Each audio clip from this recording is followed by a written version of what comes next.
Welcome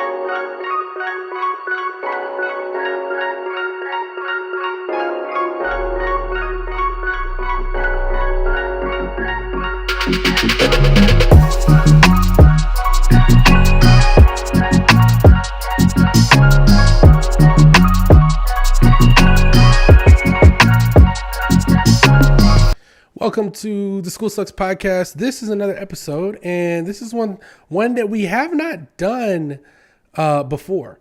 I am doing this episode because I started this new series on my LinkedIn that is called Things I Want to See More of in Education.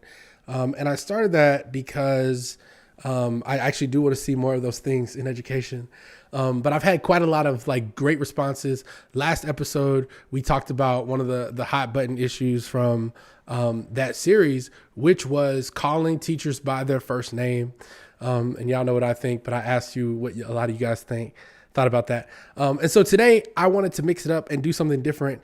We are live on the podcast, so make sure you let us know where you're watching from and what you are thinking and feeling about this podcast. I have a guest, and this guest today, we go way, way back to, I think, 2009, a long time ago. We went to college together and have we traveled a lot of places in the country together doing speech and debate.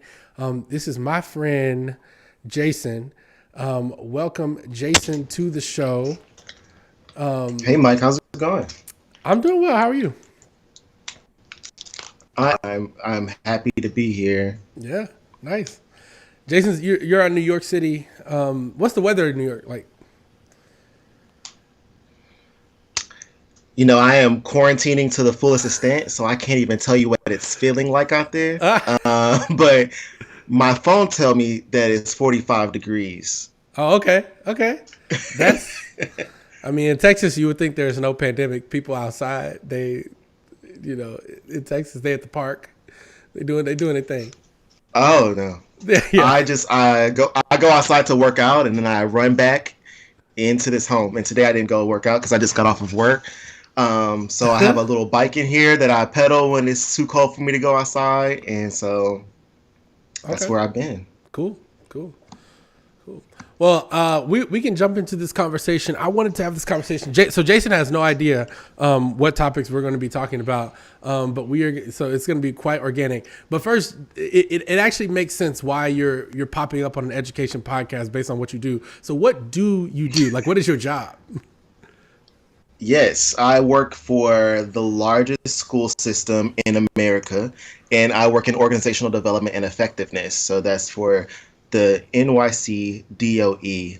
I'm not here as a representative of the DOE. I'm here chatting with Mike Yates. But yes, I work in organizational development with central leaders to create an equitable school system. So I do DEI consulting and organizational development. Yeah, that's important to state.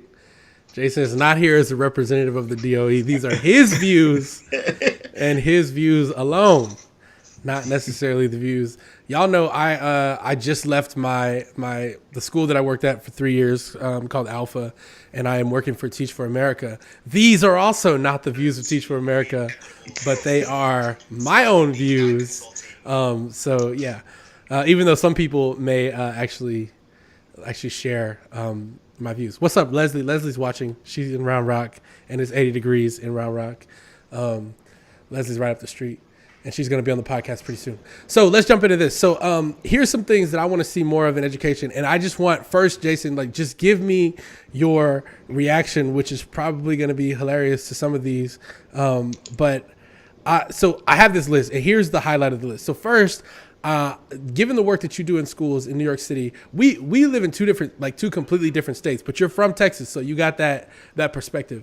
So my first thing that I want to see is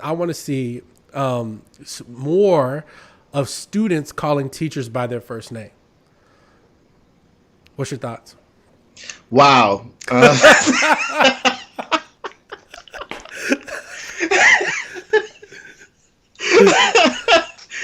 I would say the Southern in me. I don't see how that would work. But the progressive in me would say I think that is completely acceptable. I think back to college, especially grad school. Yeah. I called all of my professors by their first name, and I think now I call everyone by their first name that I work with, or that was their professors. But I think back to when I was in school, in high school, I had a teacher. Her name was Miss Alderson, and she said that you cannot call me by my first name until you have as many degrees as me. So I feel like that would be a hard push for a lot of these teachers, having them call their first name, because they think that their last name carries respect and some type of stature. But I don't think that that is required in order for students to respect you. Yeah, that's interesting. Yeah. So like, what do you think it takes then? Like, like I just came out of a school where students call me Mike. Some students, just because of my personality, like I don't play that, they ended up just calling me Mr. Mike. Like, but I never asked for that. I never said you need to show me respect. Call me Mr. But like, if you're a teacher and you say, okay, maybe they're like you, because like I think we're the same on this. Like my southernness says no. Like I had a teacher in high school and he was like, you can call me Mr. Martin forever. Like Yeah. like forever. And so, but let's say you choose to go by your first name. How do you think you earn respect of a student even when you break down that initial barrier of like named respect? Yeah, so I think when I'm consulting and either in school systems or with other folks, I always tell folks that respect isn't in these type of constructions that we have set up for ourselves, right? So we set up this construction that calling someone by their last name is a symbol of respect. Or we set up this construction that I need to wear a suit when I go into the workplace, or I need to, carry a backpack in order for me to look studious. Like these are like these social rules that we've come up with. And I think really it's about creating dynamic interpersonal and group relationships. So if you're deemed as some type of topic area expert, as you should be in a school system, right? If you're teaching, that student is now going to rely on you for your expertise. If your student feels safe with you and trusts you, right? These are some building blocks of your interpersonal and group relationship that will benefit your teaching style and teaching culture inside of your classroom, right? And I think we often rely on these respectability notions instead of actually going back to just these foundational building blocks of relationships and sort of with our students. I love that. And with our people, right? Yeah, I love that. Like, I think that's right. And I was on a podcast. I was on somebody else's podcast recently, and they were saying to me, like, look, like you want to talk about respect being held in your last name. I mean, I think some of us resist that when we talk about police. When we say that, like, just because you wear a uniform doesn't mean you get to treat me any kind of way. So I always wonder, like, why are we not, distilling that in the schools? Leslie just put something interesting in the comments, and she said that she taught in residential treatment, and they didn't want students to know their last name for privacy purposes, which is super interesting. Yeah. Super interesting. Okay, so if you're watching, share this with your people.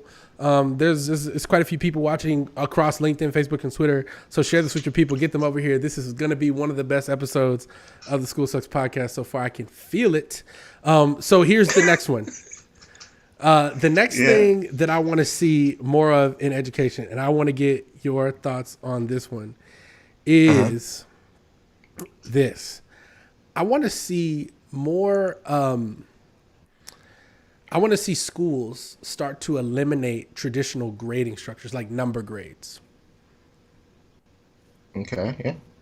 What's your thoughts? And what would be so I'm thinking about, and I shouldn't think like this, right? Because I tell people not to think about like this, but I'm like, ooh, what would be the alternative, right? You should just think about the structure of it. And I know that there are tons of school systems inside of America that don't rely on like a standard grading protocol. But yeah, I think that, I think again, that is a construction also.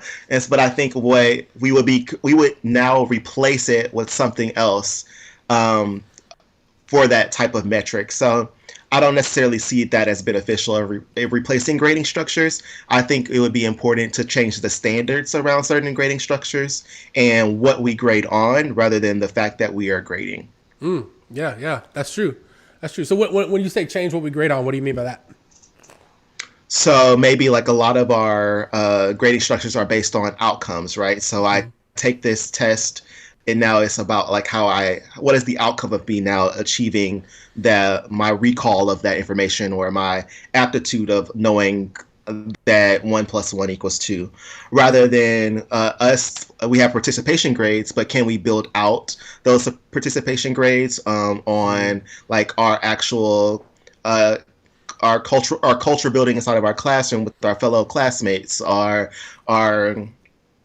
attentiveness or aptness to certain types of a curriculum. How do you have input into the curriculum? Do you get a benefit or a grade inflation for actually influencing the curriculum rather than just participating in it? So I think those are some type of grading things that we could do. That's cool. I like that. Yeah,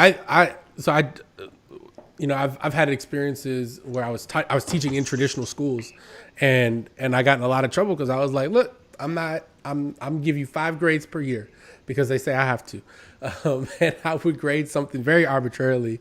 But then I was also in a system that had we had no traditional grades, but we had an actual method, like you needed somebody from that specific profession to come in and tell you that you did a good job, and so like it's more than competency based, right? It is it's like expert approval or like several steps to go through to show that you know this. And I actually don't even think that one's so controversial anymore. Like I think there's a lot of people that have accepted that. I think you have to ask the question about college acceptance, like what are colleges and universities going to do? How are they going to respond? But I think there's more acceptance to that one than there is anymore. But I think that's shifting, right? But I think that is still like a type of grade. Like a grade is just the outcome of an evaluation, right? And so even if you're bringing in like professionals, they are still somewhat evaluating the understanding of what the student has, right? And I think that also gets into like career development, like college and career readiness or life readiness, right? Which we talk a lot about inside of my work. And like I think colleges as well as organizations are creating space for folks that are excelling outside of curriculum. So like many tech spaces are no longer relying on like degrees, but more about understanding of a topic, a certain area, a role area. So things like that. Yeah. So I'm curious. I want to go off script. I'm curious about this, just because New York City is so big. And obviously you can't speak to like every single student in New York. I know that, but like what in terms of like no way. Yeah, like in terms of college and career readiness, like I'll tell you this: in Texas, everybody's saying they preparing kids for college and career, but very few actually are. Like I can tell you like 90%, my estimation is like 90% of public schools in Texas are saying they're preparing students for colleges and careers, and they're just not. Like how do you think New York is actually doing in college and career ready? You say you talk about it a lot. How they actually doing? Yeah, so just for some understanding of folks that maybe are not aware of the expansiveness of New York City, like school system, and I'm not just speaking of like the public school system. So in the public school system, it is 1.1 million students a part of our system, and then outside of that, like that's the public school system, right? That's not even thinking about private schools. That's not thinking about homeschooling. That's not thinking about specialized schools outside of the public school system. That's not thinking about charter schools that are non-public charters, right? So it's tons of interventions, tons of different student populations inside of really this small, speaking of land, this small city that's like has a lot of people in it. So I think it is a hard metric to tell you the outcome of, but I will say that there are certain schools that definitely are having that be a goal of theirs, and they're doing outstanding inside of it. Like that's kind of like the reasoning for their whole school, right? Is that they're measuring the connections to jobs and careers in certain locations inside the DOE.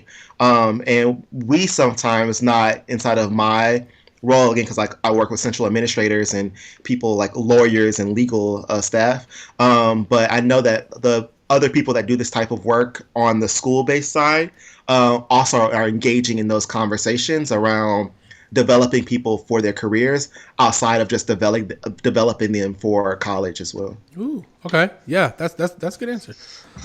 Leslie's in the comments. She pulled them receipts for Texas, and she said it is kind of scary. Uh, so that's good to know, because there's a school right now that I'm kind of like I have a small obsession with, called the Rooted School. They have a campus in New Orleans. They're building one in Vancouver, I think in Bellevue, Washington, and Indy. And like by the time students graduate from that school, they have acceptance into a 4-year university and a full-time job offer, like at 18 in tech careers. And so I'm wondering how that will shift, how that'll change. I'm just watching. It's something to watch. Yeah, I don't even know if that's good, right? So I have a nephew. He's 18. He just graduated last year, and he was adamant that he was about to be a radiologist, right? And then he got in. So because of the pandemic and COVID, he was like, "Oh, let me just go to community college for my first year while this is going on." Yeah. And when he got there, he was like, "You know what? I want to do criminal justice." So I think like if a student is pushed, that's totally two different things, right? And so I think if a student is pushed to be like, you need a job, you need to be accepted into this university when you graduate, right? And they may do those things, but then they could be like, even like me, right? So when I was accepted to school, I was inside of a FIG, which is a freshman interest group for psychology students. So I have at least like 15 credits because I was forced to take these classes because that's how I was accepted to the school, that have literally I do and based in psychology, right? But my graduate degrees are not in psychology. So like if I was a student that were like, I got to school and was like, I no longer want to do this, or I started working and I was like, I hate this. I kind of prepared my whole 4 years of high school to no longer be prepared to do what now I want to do. So I think it's a pros and cons to either of those spaces. But I think the more diversity you have in what schools are offering, the better, because again, like all these different people have these different desires, and the current state is not productive because it's not meeting the needs of the diverse amount of students that we have that are constantly diversifying our spaces. So I think it's a good idea. Yeah, that's real. Yeah, if you asked me what I want to do after high school, I had no idea. I didn't know. I switched my major in college 6 times. I was never in class in college. Like I feel like I spent more time at speech tournaments than I spent in classes because I found out I just wasn't interested. I didn't know what to do. So that's actually a really, really, really compelling point. Like to ask the question. Yeah. You know, people that like are like become engineers, like they're like, oh, I want to do engineering, like a software engineering, and they get there and they're like, this doesn't look like what I thought it was going to look like. I feel like I'm the computer tech person. Yeah. Or I've been people who are like, oh, I want to be a lawyer, and you become a lawyer, and you're like, oh, I actually am just filling out contracts most of the time. Right. So this is you don't know what you want to do until you get there. Like I didn't even know my career was a career until I started doing it. Yeah. So I think that is. Yeah. That's a possibility. That's the same. Yeah, I didn't know that this line of work that I'm in existed either. I'll tell you this: my first day in business as a business major, even though I love entrepreneurship, I went to business calculus, and that professor put that syllabus up there. I closed my laptop and walked right on out of there. So I said, I'm not about to do all that. But people change. So let's hit the next hot button issue, and then we're gonna get some of these comments because people are asking questions and stuff. So the next issue that I want to speak to is about standardized testing. There are lots of people who believe that we should get rid of standardized testing. Wow. Yeah. This is definitely a hot button issue, right? Yeah. But I actually think that we should test more often.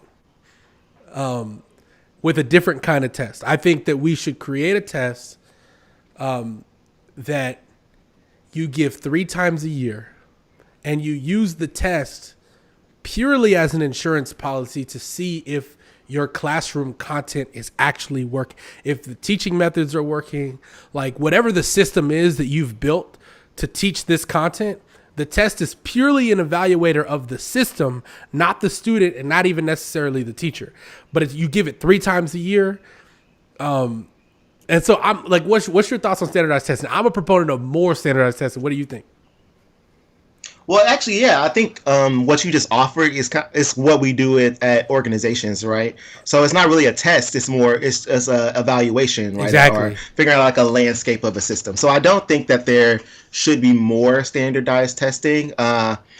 In my line of work, we tend to think that standardized testing is inherently biased, right? Because the people building tests are biased, and you can do things to battle those biases and de-bias them, or to have them be culturally responsive.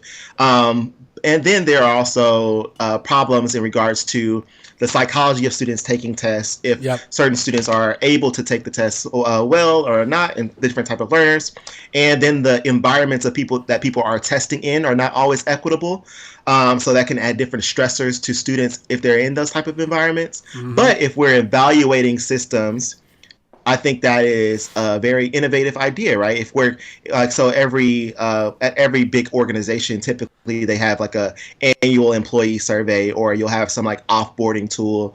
And if there was a way that we could create an offboarding evaluation or an annual survey around curriculum evaluations that center our students and that center their voices in regards to the building of that curriculum and that analysis, I think that would be wonderful and beautiful, right? Because then they're letting you know what they've learned and what they discovered, and then they'll let you know what's working for them and what's not working for them. And as I mentioned earlier, like these colleges and universities, as well as organizations, are shifting from like these standardized needs of learning to like understanding more of like the cultural aspects of a student. And I think that evaluation would play into that role. Also, my background, just because I do organizational development now, I did used to be in higher ed, and so I think that is like a very interesting and innovative point. So, Mike, you need to push that around. I think that's a good idea. Oh, I am. I'm about to be pushing it. I wouldn't call it a test, though, because people's inherent biases against testing would have you in a whole instance of legal battles and parents coming at you. Right. But yeah, I can't see the comments, but I saw someone that there are tests that are necessary. But I think that standardized testing, if we add more, it's only going to produce more inequities. But I think an evaluation is a good idea. Yeah. So Leslie, she commented and said the MAP test works for reading and math. And the MAP is if you're listening and not familiar, MAP it's an adaptive computer-based standardized test that I guess I can't say adaptive and standardized in the same. It's an adaptive computer-based test that most schools that use it give it once per year, but there are some that give it 3 times per year to see what. But yeah, I mean I agree with what you're saying, Jaysin. Like semantics sometimes is everything. It sometimes does matter, especially when you talk about parents. Like that, as a classroom teacher, dealing with parents was my least favorite part of the job. And anything you can do to ease the concerns of parents, like I am one. I have a gazillion, like I have a lot of kids. You do have a lot of kids. I have a lot of kids, and I'm trying to not have a starting 5. I have 4 kids. I am Jesus. If you hear me, I just need 4. But yeah, like I think assuaging, like figuring out how to help parents rest easy should be important. All right, so I want to jump to another topic because we also have a comment on this one from somebody who I really respect, and I'm gonna read that as well. But I also think that there should be in K through 12 and in college classrooms in higher ed, I think there should be unlimited retakes and redos on assignments. And the reason why I think that is because I learned years ago when I was getting on an airplane. Was this? No, I wasn't in college. Never mind. When I was getting on an airplane, I was talking to a pilot, and I asked him, like, I was like, what's the exam like? And he was like, oh, it's brutal. I took it 6 times. I said, excuse me? He said, yeah, I took it 6 times. He said, you can take it as many times as you need to pass it. And as a classroom teacher, I was like, well, how do I look? This man is flying human beings around in a metal tube in the sky. And what do I look telling some kid in Texas history, you got to make an A on this the first time or else you suck? So what's your thought about redos? Yeah, I don't know if there should be an unlimited amount. I think about when I was in higher ed, and I just think about the capacity of the person facilitating or implementing the test, and I don't think it'll be a pretty sight. But I do think that there should be multiple multiple chances and tries at certain tests, right? And we're already talking about doing away with a lot of testing, right? From our last question. And so you don't need to take an evaluation, 5 times if you're not testing. So true. I think that's my answer to the last question, and this question go hand in hand. Yeah, that's true. That is true. If we figured out a different solution, but I'm saying because this list also, and I think this is some people that have been responding to them on LinkedIn have been responding to them as if they are related. And I actually mean for them to be in isolation, because most of the time when I bring these up in rooms, people go, that dude is nuts. So I'm saying, okay. So in isolation, the answer is no. You will not have unlimited amount of tests. Yeah. Why not though? Why not? In isolation, right? So again, it's about you would never get anything done. So you have a classroom of 25 folk. If the more you give the test, it's no longer a proper evaluation tool, right? And I'm thinking about that just as someone that does these org tests and focus groups and things like that, right? Mm-hmm. I'm now learning more about the test. I'm now relying more on my other senses. That's things that are in my schemata that I placed inside of my cognitive zone, which is good, on reliance and recall. But I don't know if you're testing what you want to test any longer, right? Yeah. If we're thinking of tests as they sit now. It's like paper tests. But if there are certain things, if you're doing certain types of tests can be retaken more than once. I think that's a good idea. So if we're talking about a final, right, I think that should be able to be taken more than one time, maybe. Or if we don't have a final, but we have a paper test. If we do a blue book, a type of test, right? I think you should be able to take that more, because it's not like a multiple choice, right? I'm now relying on my own capacity. Yeah. So it depends. Yeah. As a classroom teacher, I tended to shy away from giving tests at all in exchange for projects and work products. I would rather evaluate. I mean, not even I would rather evaluate this business that you created or a nonprofit that you created, and bring in people to do that, to give you this robust, Jennifer Richmond, who shout out to Jennifer Richmond. She has this great podcast that everybody should listen to, called Hold My Drink, or it's Hold My Beer. Great podcast. Jennifer is the co-founder of something called House United Academy, which is all about learning how to disagree civilly. So yeah, people should go follow her. Did you have her on your podcast before? I did. Okay, I think I listened in there. Yeah. Oh, I'm always watching and listening, even if I don't let you know. That's good to know. Jaysin is watching and listening. Yeah, Hold My Drink is the name of her podcast, and I will be on that podcast very soon. Oh, you know what? Speaking of watching, our old teammate Taryn is watching this right now. So what's up, Taryn? Yeah. How's it going? Yeah. But what Jennifer just asked, she basically asked, look, with unlimited redos, how are we going to give students feedback and provide goals, right? If it's not for a grade and if there's no cap on the redos. That's what I was saying, Jennifer. Yeah, it's a great question. Yeah. If it cheapens the learning. The more they do it, it cheapens the learning. That's a growth area for me, because I mean, now I'd never had a student take a test 5 times. Generally speaking, after the second time, they were like, I don't want to do this again, so I'll just take whatever grade I got, right? But But it does cheapen the learning. It does. Yeah, I think back to when I was in school and like high school and element, there were some people that definitely would take a test multiple times if they didn't get an A inside of the school that I went to. So it would be daunting. Yeah. Yeah. Leslie asked a great question and said, what if you could just retake the areas where you didn't demonstrate mastery? Now that's an interesting concept as well. Like, what do you think about that? I mean, like, if it's just the areas where you missed, do you think you're still learning more, or do you still think it has the potential to cheapen learning? Yeah, I think everything has the potential to cheapen learning, but I think again, someone being that I do work in diversity, equity, and inclusion, like you're gonna hear a lot of terms like it depends or it's never, it never.